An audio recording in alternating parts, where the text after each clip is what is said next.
Hi guys, and welcome back to another Madden 17 Tuesday Draft Champions. Haven't done one of these for a little while, so I'm hoping that we can get a very good overall with the team, considering some of the cards that have come out are pretty good nowadays. So obviously, we'll start off with a legend round, and Mike Singletary, going to take him straight away there, just to lock down over the middle, especially in a 4-3. He should be very good for us. This pick, always good to get a good cornerback in. Sheed, he's sort of a Richard Sherman type cornerback, you know, tall, lockdown corner. Should be good for us in there.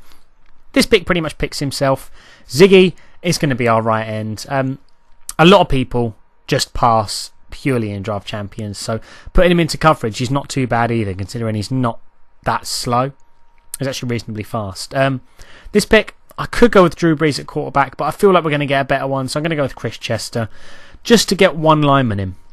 If you haven't watched my videos before, you know that or you won't know, that I love getting a good lineman in the team. This pick, Kirk Cousins is better than Drew Brees. We might get a better quarterback later on. There are quite a few legend quarterbacks in the game at the moment, but I'm going to go with Kirk Cousins just to solidify that position down. Get someone who's good at throwing, good play action and that. He should be good for us.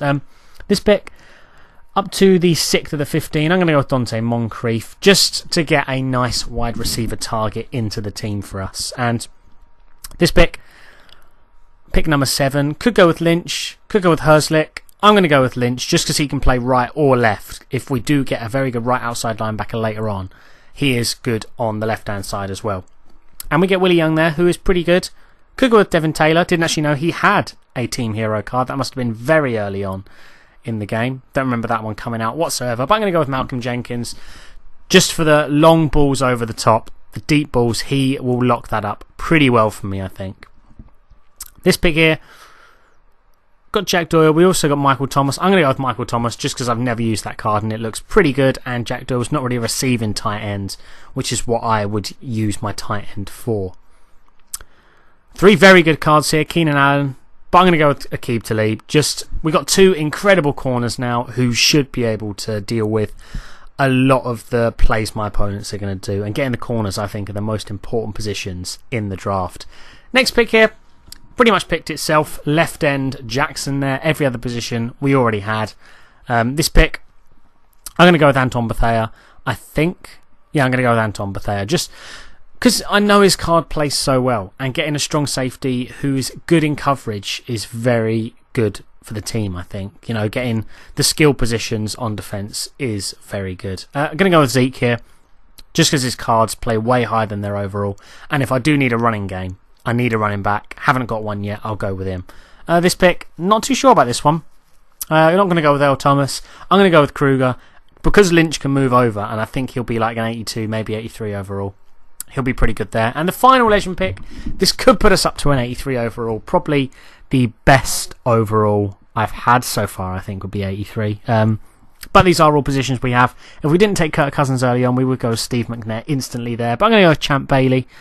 We're going to have 3 very good corners. So if we want to run a nickel set, Sheed as well will be corner number 3. And he'll be very good there because he's got pretty good block shed for a corner. And we'll look at the team overall now. Just see where things are going and give you guys one last look at it. If you have enjoyed the draft and the videos, like the video, subscribe to the channel because there'll be a lot more Ultimate Team gameplay coming out soon. Comment down below to let me know how you would have drafted differently. But for now, I'll jump into the games. So guys, this was one hell of a draft, and these games we're coming up against someone who's a pretty good team. He clearly didn't draft this today because he doesn't have the 2 legends in there. There is our team. We have a very good overall, and we're going to start on offense, and we're going to start running the ball. I'm not sure exactly. I was looking at the run block in there, and I know the left-hand side is pretty weak. Unfortunately, my opponent got an instant block shed on one of the guys that actually had better run blocking than my left tackle. But, you know, sometimes that happens. I'm going to go with a play action. Going to try and go with a little screenplay there. Unfortunately, it gets blown up, and we end up fumbling.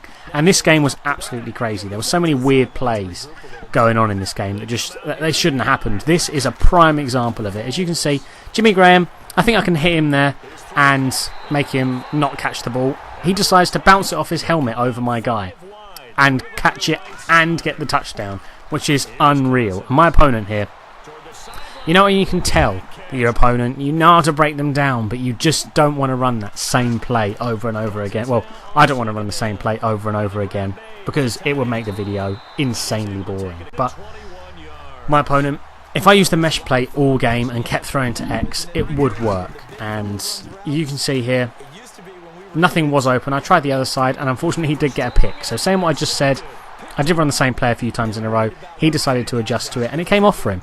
So fair play to him. But I know I can get something going here. As you can see, I thought I played that perfectly, but I think I stepped behind AJ. I think it was AJ Green he had there, which is very annoying because I thought that was going to be a nice easy user pick and we could score on this guy, working our way down the field, or work our way down the field and get a field goal or something, because he didn't deserve his touchdown, I don't think, anyway. But Champ Bailey gets a huge interception there. I love Champ Bailey as a card. I'm very, very close to picking him up on my Ultimate Team Road to Glory account, because he just makes so many plays like that whenever I get him in draft, and I tend to draft him fairly often, which is quite lucky. But my opponent here rolls out, throws on the run with Nick Foles, and throws an absolute dot, which you should not be seeing from Nick Foles. Goes with the same play again. Luckily, we're going to shut it down. We're going to get a very, very key fumble there, right in his end zone, and I'm pretty sure we can, you know, work our way into his end zone slowly but surely. I'm going to throw it over the middle there just to pick up the first down. 2nd and 7. We would have got 3 and 1, I think, potentially, but we did get the first down, and I'm going to try and run it in with Zeke. We get to the 1 yard line, and I'm just going to QB sneak it in for the nice easy touchdown on the 3rd attempt. So my opponent sort of knew how to lock it up, but unfortunately from his perspective, he didn't lock it up fully on that play. And I know on offense he's going to go with the big play action plays again. As you can see, I've got it locked up over the middle. That's the only option he's got unless he throws it out of bounds, which he doesn't. And Mike Singletary gets the pick. So nice little user play from me there. Nice little user pick. I knew he was going to do it. I was just locking up one of the runs because he was only sending 2 people deep all game. And locking up one user in one to the side he was going was working. So we're going to try and work our way up the field. I know I say don't abuse the mesh play too much, but when it was working as well as it was, and this game just wasn't clicking for me, I had to use it where I could. And as you can see, it's very laggy. Any of the lag coming up is genuine, what I had to deal with. So throwing with this type of lag was quite difficult, but we just ram it in, should I say, with Zeke there. Get a 21-7 lead. And my opponent, you know, he still has time to score. 20 seconds is more than long enough. He's going to launch one deep. I'm user in, trying to user both these guys. Unfortunately, I don't know what I was doing there. I was playing the right-hand side of the field for some unknown reason because no one was there. Once again, play action. We get a nice sack, and that is the end of the half. So he falls into 4th and 11 on his first drive in the second half, and I know he's going to go play action most of the time. He didn't that time, fortunately for him. And he's going to launch it deep. Champ Bailey with another pick to end the game. He quit at this point, and that was just a game filled with absolutely ridiculous plays. Fortunately for us, we came up with the win, and we're moving on to the next round of the draft with the next game coming up right now. So, this game, there's our team again. Very good defensively. Overall, as you can see, 92, 91 and 89 I think that was. Coming up against someone who has a good overall team as well. Nice, well-rounded. Marvin Harrison is a very good receiver to come up against. So, but I'm hoping Champ Bailey will be able to do the business against him. First throw of the game. Throws it straight to Antoine Bethea and comes up with a nice pick. So that is why we chose him in the draft. Just because he can make huge plays like that. Going to go with a run, and for once the run actually came off. I think they've made running a little bit harder recently in the game because I can't seem to get a run game going. I don't know if it's just, I know I didn't have a good line in this game, but you'd think the run game would be a little bit easier to get going sometimes. Huge block there from my receiver to give us a nice walk-in touchdown within a minute. Considering we didn't start with the ball, that was perfect, and my opponent came out slinging on this drive. He was out with a vengeance. He wanted to get some points on the board. He wanted, well, I mean, everyone wants to get points on the board, but he had, I don't know if he had something to prove here. Play action there, I totally bit on that, as did all my players, and he gets the first down. But fortunately for us, we do manage to force him to a field goal. 4th and 7 there. My defence this draft was actually, you know, turning up, which is always nice to see.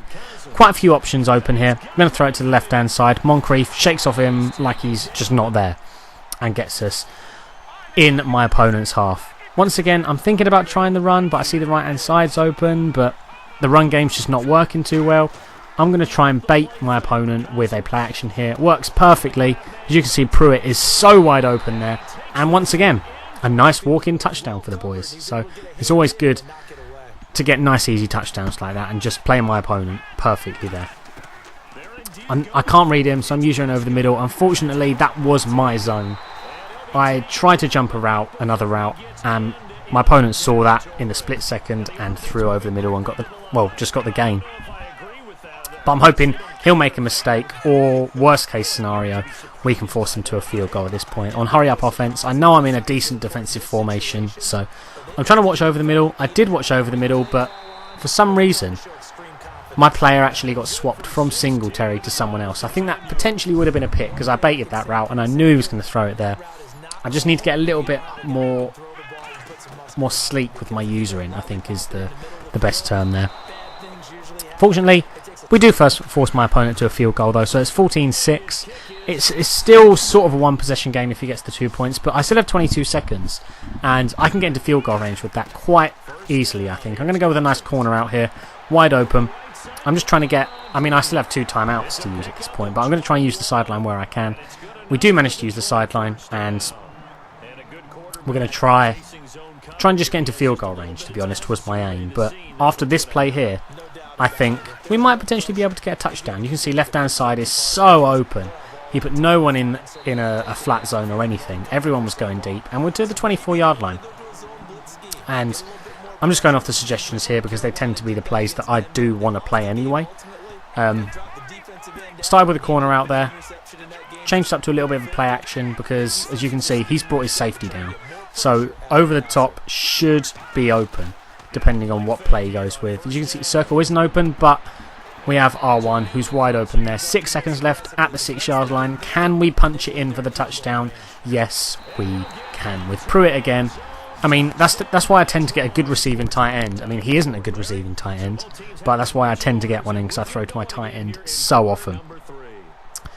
On the theme of ridiculous plays, he kicks it there, kicks it to my end zone, bounces outside the end zone, and for some reason the computer decides to jump into the end zone and get a safety. And that seems to happen so much for me, especially in solos. Ridiculous things like that happen. As you can see, he's rolling around here, throws on the run, straight to Paul Kruger, and that is game. And I think we ended up winning this draft. So hopefully you guys have enjoyed the video. If you have, drop a like on it, subscribe to the channel, let me know down in the comments what you thought of the draft, how you'd have drafted differently. But for now, that's it from me. I'll see you guys soon in another video.